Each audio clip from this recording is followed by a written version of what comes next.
आपने अक्सर social media व अपने आसपास बच्चों को शिक्षक के पढ़ाते हुए अनोखे वीडियो देखे होंगे या सुने होगा। लेकिन डूंगरपुर का एक सरकारी स्कूल ऐसा है जहां बच्चा टीचर बन जाता है और बाकी क्लास के साथियों को पढ़ाना शुरू कर देता है। और तो और उनके पढ़ाने का तरीका भी इतना निराला होता है, जो भी उसे पढ़ाते हुए देखेगा तो कहेगा कि टीचर हो तो ऐसा। जी हाँ, हम बात कर रहे हैं डूंगरपुर के सुपुर गाँव के राजकीय प्राथमिक विद्यालय बिलवाटा की।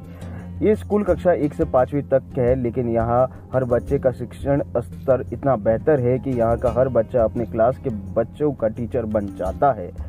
डूंगरपुर मुख्यालय से 5 किलोमीटर दूर पहाड़ी पर बना राजकीय प्राथमिक विद्यालय बिलवाटा। इस 5वीं तक के सरकारी स्कूल में 85 बच्चे अध्ययनरत हैं। विभाग के अनुसार इस स्कूल में 3 शिक्षकों की जरूरत है और स्कूल में तीनों शिक्षक लगे हुए हैं। स्वाभाविक सी बात है कि स्कूल की 5वीं तक और शिक्षक 3, तो ऐसे में 2 क्लास बिना शिक्षक के कैसे चलती होगी।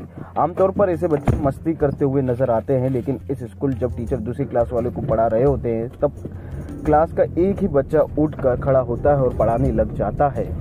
क्योंकि 5वीं तक स्कूल है, 5 कक्षा है, तो सर मैम तो वैसे दो कक्षा को पढ़ाते हैं, एक ही कक्षा को पढ़ाते हैं। जब हमारी छोटी कक्षा फ्री बैठती है तब हम खेले इसकी वजह तो हम पढ़ लेते हैं। यही अच्छा है क्योंकि सर मैम जैसे पढ़ाते हैं ऐसे हम पढ़ते हैं और जैसे खेल खेल में पढ़ाई चलती है, जैसे बच्चे भी आराम से सीख सकते हैं, ऐसे ही हम पढ़ते हैं यहाँ पर, तो इनको भी मजा आता है। क्या क्या पढ़ा लेते हैं आप? क्या क्या पढ़ा लेते हैं मतलब जैसे कि ये राजस्थान का नक्शा है, इस राजस्थान में किसको उपनाम से जाना जाता है ऐसे, तो जैसे कि बांसवाड़ा जिला है, बांसवाड़ा को 100 द्वीपों का समूह कहा जाता है। क्योंकि 100 द्वीपों का समूह बांसवाड़ा को क्यों कहा जाता है? क्योंकि बांसवाड़ा में जो मतलब तालाब है और नदियां वगैरह है, तो वहाँ पर टापू मतलब जो बीच में थोड़ी मिट्टी मतलब ऊंचाई में होती है जैसे पहाड़ की तरह, इसीलिए वहाँ पर मतलब बहुत बीच में रह जाती है ऐसे ही, तो वह इसीलिए उसको 100 द्वीपों का समूह, क्योंकि वह द्वीपों जैसे दिखते हैं, इसीलिए उसको 100 द्वीपों का समूह कहा जाता है। और जो डूंगरपुर जिला है उसको पहाड़ों की नगरी कहा जाता है, क्योंकि यहाँ पर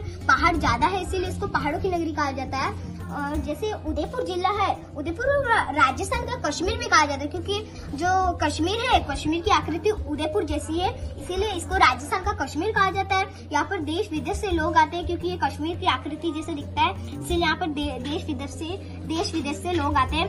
उदयपुर जिला है, इसको झीलों की नगरी से भी नाम से जाना, क्योंकि यहाँ पर झील ज्यादा है। राजस्थान का नक्शा के अलावा क्या क्या आप सब्जेक्ट पढ़ाते हो आप? हम गणित और हिंदी और इकाई सैकड़ा और संख्या पैटर्न और ऐसा पढ़ा देते हैं। जो अवदान रजिस्टर है उसको मैं आपको बताती हूँ।